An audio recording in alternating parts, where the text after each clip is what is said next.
I wanted to share a story about when I was in Seattle, Washington in February and March of this year earlier. There's a lot of stories that were really beautiful that I got to witness and be a part of, and I didn't exactly know what I was doing, but I wanted to go to the Pacific Northwest because in 2023 I had attempted to go and didn't quite get to actually really fully do that trip. And then I attempted to go a second time and then I got sick, so I ended up going back home. So I guess third time's the charm. I really felt like I needed to do that this year before going out to the rest of the country.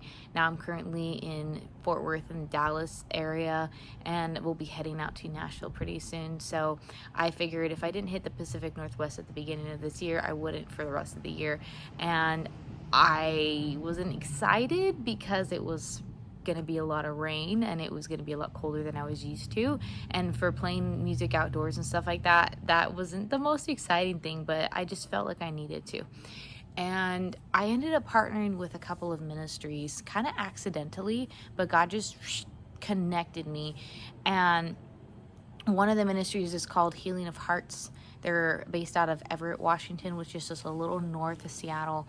And we had been going out, and like one of the places they would go would be kind of in this corner wedge between a Jack in the Box, a 7-Eleven, and a gas station. So when I think about doing ministry and doing music with that, doing worship, like, you are not doing that for the glam. You are not doing that for the gram. You are not doing that because it's glamorous and you can like go take a selfie and be like, look at how cool we are, doing the ministry thing, passing out food to the homeless. Like, this is not one of those places that you do that. This is where people go because their hearts bleed for the broken. And a lot of the people that go out and minister are people that used to be there themselves. If you don't know this already, the drug epidemic, the fentanyl epidemic in the Pacific Northwest is atrocious. I heard that it was either the city of Portland or the state of Oregon recently this year declared a state of emergency for fentanyl.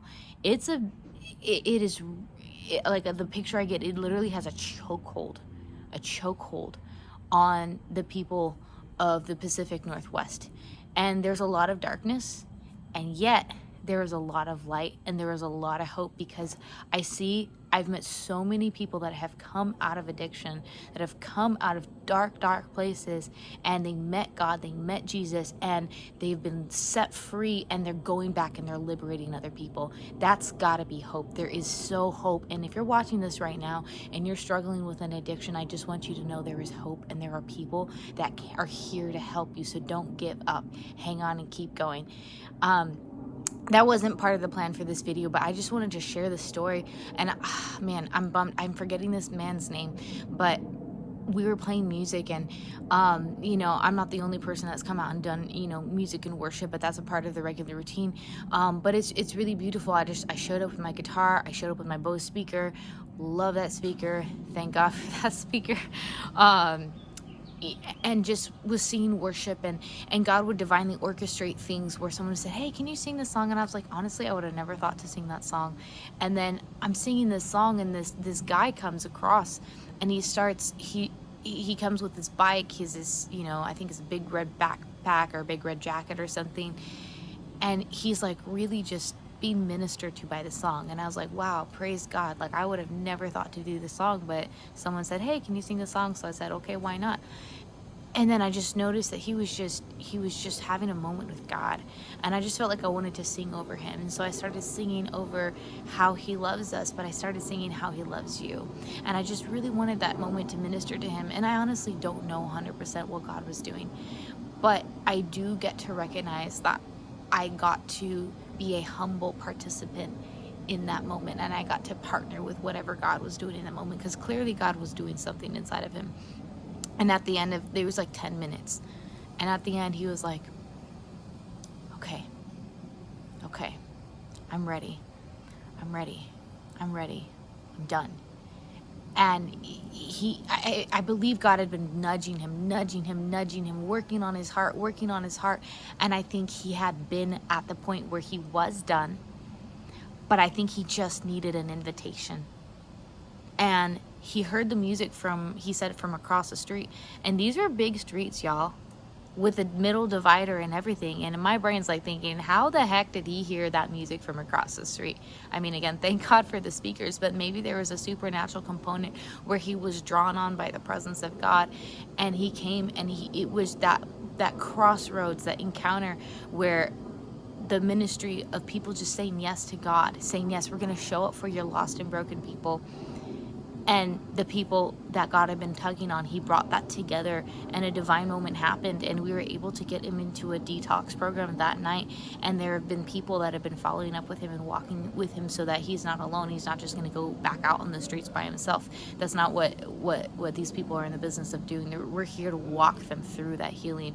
And I posted this on my Facebook, but I just want to encourage you that your little gift and talent, like, it was not anything that I or myself or this team did, but we said yes to God. So when he was ready, this beautiful man was ready to turn his life over, he had people to go to. He had the body, he had hands and feet that he could grab onto and go with, to be able to say yes to God.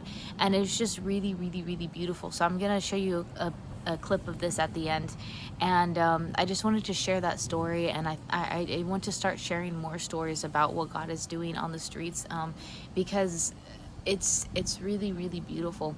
And if this has touched you in some way, share this with someone that like, I've shared this video, and I'm so grateful for that video, even though, like, we don't take videos of people so we can exploit them again or be like, fund my ministry, but it tells a story and it touches people. And I've shared this video with a lot of people, and a lot of people have been deeply touched and moved, and I'm just really grateful to be a part of that. So you get to be a part of people's stories too. You do. You get to be a part of people's stories too, and you just never know what kind of impact you could leave on someone. So God bless you, and I'm looking forward to sharing more stories. He loves you. Oh, wow, he loves. And you were the one he was thinking of. You were the one he was thinking of when he hung on the cross and his body was ripped apart. He did it just for you, just for you. Oh, he loves you. Oh, he loves you.